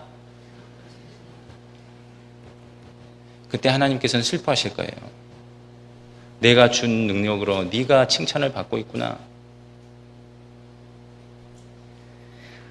반대로 마땅히 하나님께 영광을 돌려야 됨에도 불구하고 영광을 돌리지 않다가 벌을 받은 사례가 있습니다. 다니엘서 찾아보겠습니다.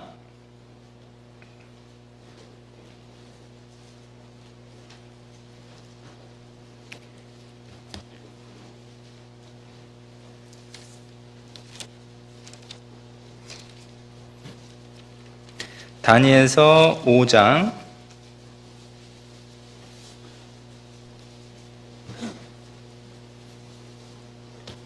18절입니다.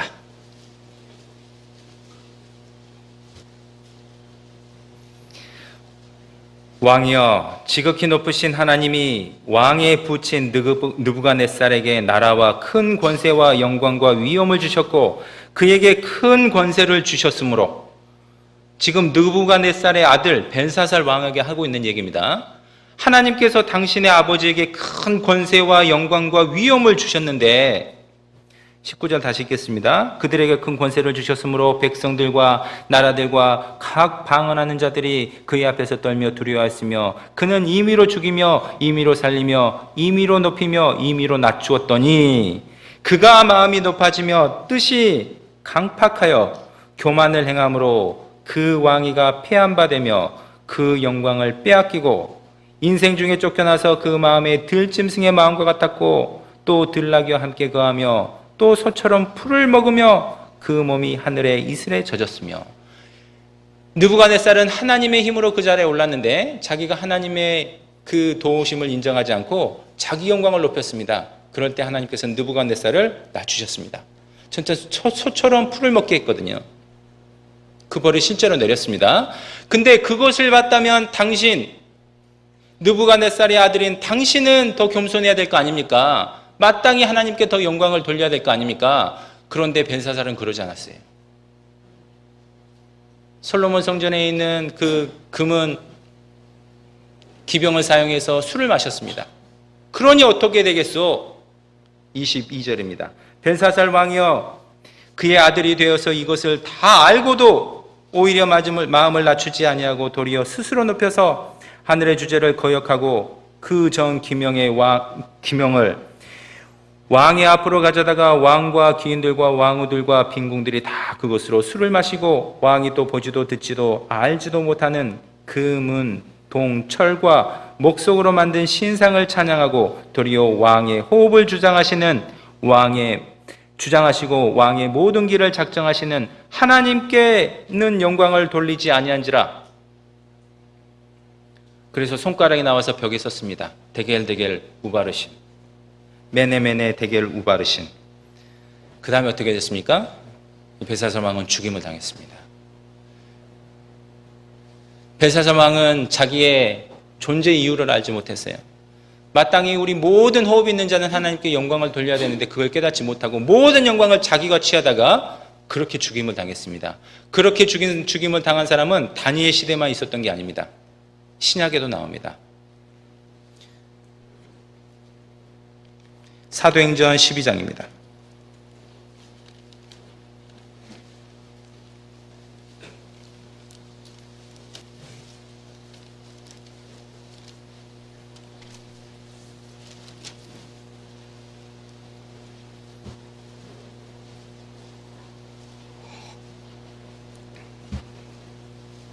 (20절입니다) 12장 20절. 헤롯이 두로와 시돈 사람을 대단히 노여워하나 저희 지방이 왕국에서 나는 양식을 쓰는 고로 일심으로 그에게 나와 왕의 침소를 맡은 신하 블라스도를 친하여 화목하기를 청한지라. 헤롯이 나를 택하여 왕복을 입고 위에 앉아 백성을 효유한데 백성들이 크게 부르되 이것은 신의 소리요 사람의 소리는 아니라 하거늘 헤롯이 영광을 하나님께로 돌리지 아니하는 거로 주의 사자가 고치니 축이 먹어 죽으니라. 벨사살 왕이 죽은 이유, 헤롯 왕이 죽은 이유 딱 한 가지입니다. 그게 뭡니까? 하나님께 영광을 돌리지 않은 거예요, 여러분. 하나님은 이 죄를 이렇게 큰 죄로 여기십니다. 여러분 왜 구원받았습니까? 하나님의 은혜로 구원받으셨죠.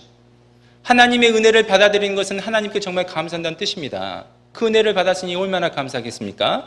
여러분 구원받을 때 여러분 능력으로 되셨습니까? 여러분 구원받기 위해서는 여러분이 구원받기 위해서 할 수 있는 게 아무것도 없다는 것을 깨달으셔야 됩니다. 그때 우리가 구원받게 된 거예요. 그리고 하나님께 영광을 돌리게 됩니다. 하나님은 예수님을 통해서 이루어놓은 그 큰 은혜, 그걸 무시하는 것, 그리고 그 은혜를 발로 짓밟는 것, 그 은혜에 대한 영광을 하나님께 돌리지 않는 것, 그것을 가장 큰 죄로 여기십니다. 하나님께 영광을 돌리지 않는 것이 큰 죄라는 거 아셨습니까? 충이 먹어 죽고 칼에 맞아 죽었습니다. 영광을 돌리지 않았다는 죄로. 제가 결혼하기 전에 서울에서 직장 생활하고 있었을 때였습니다. 친구들과 함께 새벽 한 2시쯤 서울에서 출발해서 지방으로 향하고 있었습니다. 봉고차를 타고. 갑자기 운전하던 친구가 사고 현장을 목격했습니다. 그 서울 톨게이트를 빠져나오기 바로 전에 약간 내리막길이 있습니다. 새벽 2시였기 때문에 이 오르막에서 내리막을 내리다 보면 잘 안 보이는데 내리막을 내려가다 보니까 중앙 분리대에 작은 트럭 하나가 처박혀 있었습니다. 그러니까 그것을 본 거예요. 그리고 이 친구가 막 어쩔 줄 몰라고 사고다 막 그러는 겁니다. 저는 잠을 자고 있다가 갑자기 깼습니다. 그것을 보고 잽싸게 중앙선 그 고속도로 안으로 뛰어들었습니다. 그랬더니 일가족이 타고 있었습니다. 엄마, 그다음에 아빠, 그다음에 딸이 하나 타고 있었는데 딸은 차 밖으로 떨어져 있었어요. 차가 있었고 차 앞쪽에, 그러니까 딸이 있고 그다음에 차가 있었습니다. 그러니까 먼저 떨어져 나갔던 것 같아요. 근데 딸은 누워서 다리가 덜렁덜렁 거리고 있었습니다. 완전히 다리가 부러졌더라고요. 엄마는 머리에 피가 줄줄 흘리고 있었는데 밖에 서서 막 울고 있었습니다. 아버지는 차에 껴 있었습니다. 귀가 떨어져 나갔었어요. 이제 그 광경을 본 거였습니다. 죄송하지만 제가 선두로 나가서 수습을 했습니다. 아이를 안고 와서, 그러니까 막 피가 다 묻었겠죠, 옷에. 차에 태우고, 그 다음에 이제 운전하던 친구는 이제 겁이 나가지고 운전을 못하니까 제가 다시 운전대를 잡고 그 일가족을 태우고 가장 가까운 병원으로 데려갔습니다. 제가 생각해봐도 정말 기특했습니다. 제가 한 일에 대해서. 그리고 우리가 나오자마자 차가 그 뒤에 그 그랜저 차가 와가지고 그 차를 받았거든요. 그러니까 우리가 그때 제대로 구하지 않았다면 일가족이 몰상을 당할 뻔했습니다. 근데 너무 기특하게 제가 생각해도 잘했습니다. 그리고 병원에 가서 다 안심시켜주고 뭐 이제 다 수속을 끝낸 다음에 병원 관계자가 이제 물어봤어요. 누가 이것을 발견하고 이렇게 데려왔습니까? 부끄럽지만, 아직도 창피하면 부끄럽지만 그때 제 친구 이름을 쓰지 않고 제 이름을 썼습니다. 그리고 제 연락처를 썼습니다. 그리고 기다렸습니다. 전화 오기를. 하루가 지나고 이틀이 지나고 전화 안 왔습니다. 지금까지 전화가 안 오더라고요. 저는 너무 잘했다고 생각했고 너무 뿌듯했고 거기에 대한 영광을 받을 준비를 하고 있었습니다. 근데 하나님께서 그걸 허락하지 않으신 거예요. 여러분, 정말 잘한 게 맞습니다. 그런데 제가 그렇게 잘할 수 있었던 이유는 그보다 몇 년 전에 선배랑 같이 차를 타고 가는데 선배가 그렇게 하는 걸 봤습니다. 너무 지혜롭게 잘 처리하는 걸 보고 나중에 그걸 봤죠. 그래서 그때 침착할 수 있었고 그렇게 잘하게 됐습니다. 알고 보면 제 능력도 아니고 하나님께서 그 경험을 주셨고 나한테 배우게 해주셨는데 그 영광을 제가 취하려고 했던 거예요. 하나님께서 그 꼴을 보시겠냐고요. 여러분, 잘해놓고 혹시 자기가 영광 받기를 기다린 적 없습니까? 마땅히 그때 하나님께 영광을 돌리고 그 친구에게 영광을 돌렸다면 얼마나 아름다웠겠습니까? 저와 같은 어리석은 일을 여러분들이 하지 않으시기 바랍니다. 그래서 우리가 열심히 최선을 다하겠다 하더라도 마땅히 그 영광은 하나님께 돌려야 됩니다. 그것을 위해서 우리가 사는 겁니다. 그래서 하나님께 영광 돌리는 세 가지를 배우셨죠? 우리에게 주신 하나님의 능력, 하나님께서 우리에게 주신 능력은 무엇일까? 그걸 찾고 그 능력을 개발하고 최선을 다하시는 거예요.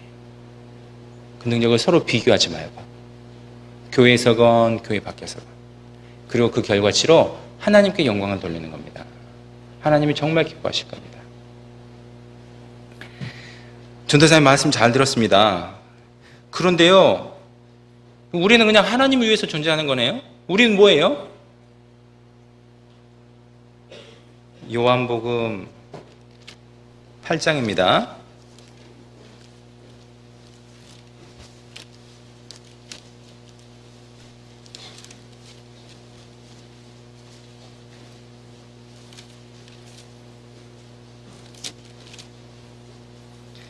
(8장) 54절.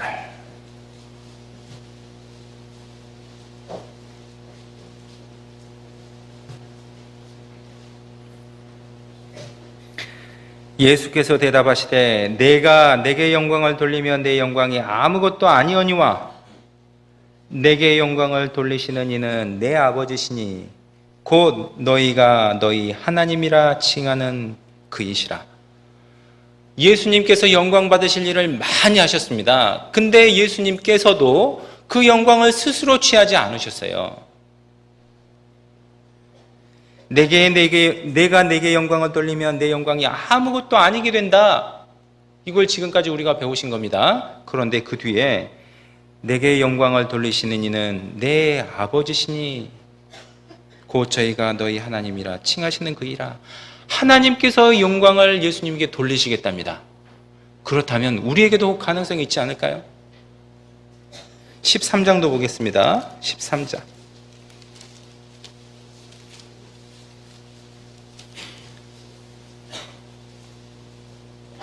32절.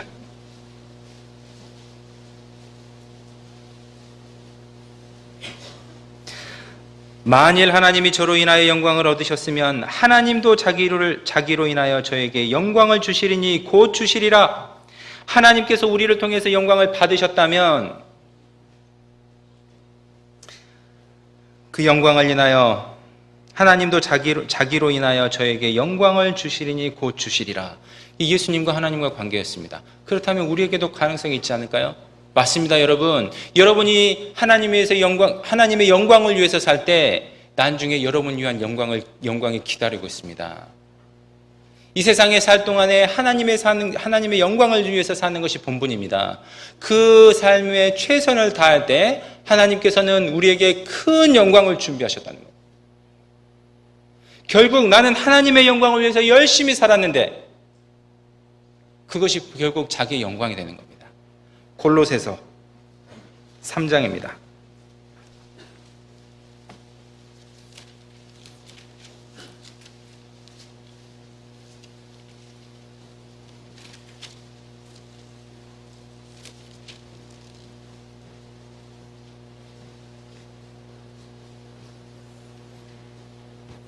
(1절부터) 읽겠습니다. 그러므로 너희가 그리스도와 함께 다시 살리심을 받았으면 위의 것을 찾으라. 거기는 그리스도께서 하나님 우편에 앉아 계시느니라. 위의 것을 생각하고 땅의 것을 생각하지 말라. 이는 너희가 죽었고 너희 생명이 그리스도와 함께 하나님 안에 감추었음이니라. 우리 생명이신 그리스도께서 나타나실 때 같이 읽겠습니다. 그때 너희도 그와 함께 영광 중에 나타나리라. 여러분, 우리의 영광이 기다리고 있어요. 그 영광을 찾기 위해서는 이 땅의 것을 위해서 살면 안 되는 겁니다. 땅의 영광을 위해서 살지 말고 하늘에 있는 영광, 위의 것에 있는 영광을 위해서 사는 거예요. 땅에서 사는 삶은 굉장히 짧습니다. 너무 짧죠? 영원한 시간이 기다리고 있습니다. 그때 영광을 받는 게 낫지 않겠습니까? 하나님은 그 영광을 준비하고 계시는 거예요. 그리고 이 세상에서 삶에 최선을 다하라고 하십니다. 그래서 하나님께 영광 돌리는 것을 배웠지만 그게 결국 자기 자신의 영광을 위하는 것이 되는 겁니다. 근데 이 세상에 살 때는 적어도 하나님께 영광을 돌리는 거에 최선을 다하시고 노력하시는 거예요. 마지막으로 하나님께 영광을 돌렸던 위대한 작곡가 한 명을 소개시켜 드리겠습니다. 이름은 하이든입니다. 하이든 다 아시죠? 교향곡의 아버지인가 그럴 겁니다. 이분이 하나님을 믿고 하나님의 자녀로 잘 살았던 모양입니다. 이분의 예화를 한 가지 읽어드리겠습니다. 위대한 성가를 많이 작곡했던 조셉 하이든은 훌륭한 음악들을 많이 작곡했습니다. 하루는 어떤 사람이 하이든에게 이렇게 물었습니다. 당신은 그렇게 훌륭한 음악을 작곡하는 영감을 어디에서 얻습니까? 하이든이 대답합니다. 나는 기도할 때마다 하나님이 내 삶의 주인이십니다. 하나님이 내게 주의를 주셔서 내가 아름다운 음악을 작곡하게 되면 이것은 하나님의 영광을 위해서 작곡한 것이며 하나님의 영광을 위해서 이 음악을 주님 앞에 드릴 것입니다. 라는 기도를 드립니다. 그가 작곡한 곡 가운데 유명한 곡이 있습니다. 그것은 천지창조입니다. 이 곡이 비엔나에서 공연하게 되던 날입니다. 그때 하이든은 몹시 아팠습니다. 그래서 이 위대한 곡이 공연될 때 그는 환자로 맨 뒷자리에 앉아있게 되었습니다. 그날 주의를 대신하던 주의자는 정말 훌륭하게 이 음악을 많은 사람 앞에서 잘 연주했습니다. 연주가 끝났을 때 수많은 사람들이 일어나서 주의자에게 박수를 보냈습니다. 그때 주의자는 청중들의 박수를 중단시키면서 뒷좌석 발코니에 앉아있는 하이든을 가리켰습니다. 그리고 이렇게 얘기했습니다. 바로 저 사람입니다. 저분이 이렇게 훌륭하고 아름다운 음악을 작곡했습니다. 사람들은 다시 고개를 돌려서 하이든을 바라보며 일제히 일어나 박수를 치기 시작했습니다. 그때 하이든은 갑자기 청중을 중단시키면서 말합니다. 아니요. 그리고 그는 하늘을 가리키면서 이런 유명한 이야기를 합니다. 나는 아무것도 아닙니다. 그분이 모든 것입니다. 이 모든 것은 하늘로부터 온 것입니다. 주님께서 나의 연약함을 아셨기 때문에 주님께서 나에게 지혜를 주셨습니다. 그분께만 영광을 돌리십시오. 이 하이든의 얘기는 오늘 제가 말씀드렸던 얘기를 다 종합하고 있는 것 같습니다. 하이든은 자기의 연약함을 알았고 하나님께 기도를 했습니다. 그리고 자기의 최선을 다해서 은사를 개발했고 그 나온 결과물로 하나님께 영광 드리길 바랬다는 거예요. 그리고 실제로 그것을 행했습니다. 얼마나 아름다운 모습입니까? 살다 보면 우리가 영광을 안 받으려고 가끔 하는 경우가 있습니다. 저도 그랬거든요. 이게 또 제 자랑이 될지 모르는데 한때 다빈치 코드 소설이 나왔습니다. 다빈치 코드 소설이 나와가지고 제가 그때 고등부 교회학교에서 봉사하고 있을 때 다빈치 코드가 나왔는데 많은 학생들이 흔들리고 있었어요. 그래서 제가 그 책을 안 읽으려다가 어쩔 수 없이 읽게 됐습니다. 다 읽고 이것이 어떻게 잘못됐는지를 요약 정리해서 학생들한테 알려줬고요. 그것이 아마 제가 이름을 까먹었네요. 그러니까 결국 참비대까지 실리게 됐고 인터넷까지 올라오게 됐습니다. 얼마나 뿌듯했겠습니까? 제 일개인이 성도가 우리 홈페이지 JBCH 홈페이지에까지 글이 올라가게 돼서 내가 큰일을 한 것 같다는 느낌이 뭉게뭉게 피어오르고 있었습니다. 그때 제 이름을 그 레포트에서 일부러 지웠습니다. 그래서 광주교회 중고등부 상담팀 이렇게 적었어요. 근데 속으로 내심은요, 누가 그래 이렇게 해도 내 이름을 적어주겠지, 누가 알아보고 적어주겠지, 이 마음이 얼마나 올라왔는지 몰라요. 그래도 이것을 내가 영광을 받으면 안 돼. 그리고 애써 그것을 미루려고 많이 했습니다. 내가 이 영광을 취하면 안 되지. 그때 제 마음은요, 내 영광을 하나님께 양보한다는 생각이었습니다. 근데 이 말씀을 준비하면서 깨달았습니다. 하나님께 영광을 돌리는 것은요, 절대 양보가 아닙니다. 마땅한 거죠. 내가 영광 받을 게 아무것도 없는 거예요. 하나님께 영광을 돌리는 것은 해도 되고 안 해도 되는 것이 아닙니다. 양보는 더욱도 아닙니다. 마땅히 해야 되는 겁니다. 설교가 끝난 다음에 가끔 칭찬을 받습니다. 이거 말씀 좋으셨습니다. 뭐 이런 칭찬을 받는데 제가 정말 좋아했던 칭찬 한 가지가 있었습니다. 어느 교회에서.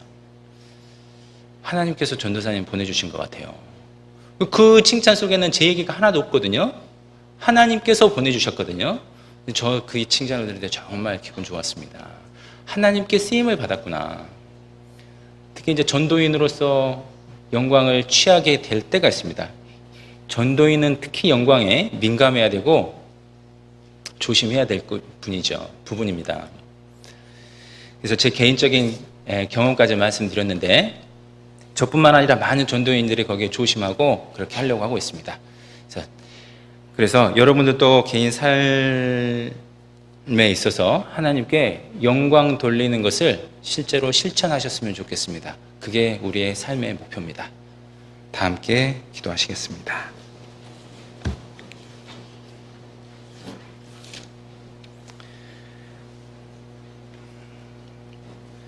전능하신 아버지 하나님 감사합니다. 주의 날 우리 성도님들 하나님 말씀 앞에 나오게 해주시고 또 교훈하여 주셨습니다. 오늘 하나님께 영광을 돌린다는 것은 무엇인지 또 어떻게 하나님께 영광을 돌릴 수 있는지 생각해 보았습니다. 우리가 사는 목적, 구원받은 목적, 우리가 생활하는 모든 목적이 하나님께 영광을 돌리는 것일진데 우리가 마땅히 영광을 돌려야 됨에도 불구하고 영광을 가로채는 죄를 지을 때가 많이 있습니다. 하나님, 우리의 연약함을 아시고 우리를 채울하여 주시옵소서. 우리에게 더욱더 말씀의 교훈을 해주시고 더욱더 준비된 그리스도인이 될 수 있도록 도와주시옵소서. 교회 안에서나 또 세상 사람들 앞에서 하나님의 영광이 되도록 최선을 다하고 모범되는 삶을 살도록 인도해 주시기를 간절히 부탁드립니다. 하나님, 우리나라의 위정자를 위해서도 기도드립니다. 그들도 하나님 앞에 겸손할 수 있도록 도와주시고 하나님을 알고 저희가 아는 예수님의 사랑을 깨닫기를 원합니다. 그 가운데 우리 성도들이 하나님이 허락하시는 평강 가운데 생활할 수 있도록 인도하여 주시옵소서. 주님의 은혜 가운데 세 차례 수양회가 끝났습니다. 마지막 한 차례 더 많은 사람들을 모아주시고 그들에게도 하나님과 하나님의 사랑을 깨닫게 해주시고 저희처럼 천국의 소망을 가지며 살아갈 수 있도록 인도해 주시길 원합니다. 또한 그 모든 결과로 인하여 하나님께서만 영광 받으시기를 간절히 부탁드립니다. 오늘 함께해 주신 하나님 진심으로 감사드립니다. 예수님 이름으로 기도드립니다. 아멘. 네, 찬송가 같이 하시겠습니다. 은혜 찬송 145장입니다.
값지는 종 내게 주셨으니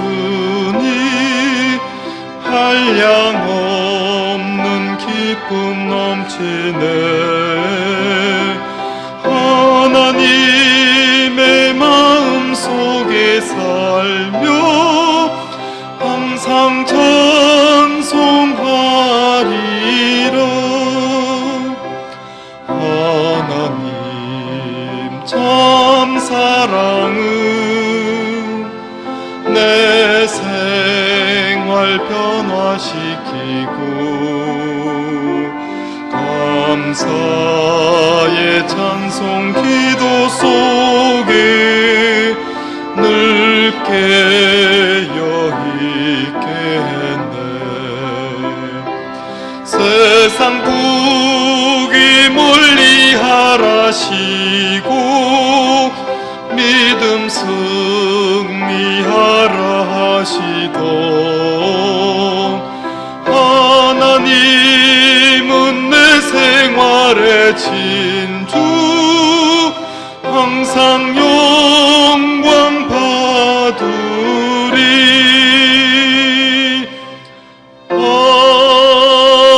아멘. 네, 광고 주시겠습니다.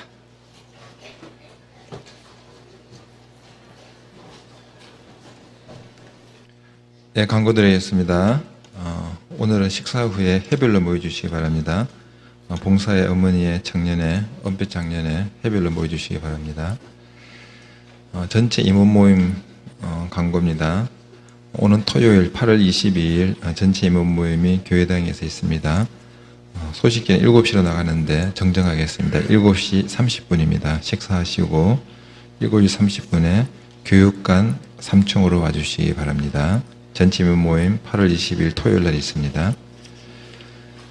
새신자의 광고입니다. 구원받으시고 아직 새신자에 참여 안 하신 모든 형제자매님이 다 새신자 해당이 되십니다. 새신자에서 교제할 수 있도록 새로 인도하신 분들 안내해 주시기 바랍니다. 새신자회는 2시부터 시작하고 있습니다. 오늘 해별 모임이 있으니까 해별 모임에 참석하시고 2시부터 새신자에 참여할 수 있도록 안내해 주시기 바랍니다. 저희 차량이 2시 50분부터 운영이 되지만요. 새신자회에 참석하신 분은 새신자에서 따로 3시 반에 차량 운영을 하니까요. 차량 걱정하지 마시고 참여해 주시기 바랍니다. 미얀마 양공교회 DVD 집회 광고입니다. 내일 17일 월요일부터 목요일까지 DVD 집회가 있습니다. 기도 부탁드리겠습니다. 한 10여 분 정도 말씀을 듣는다니까요. 간절한 기도 부탁드리겠습니다. 네.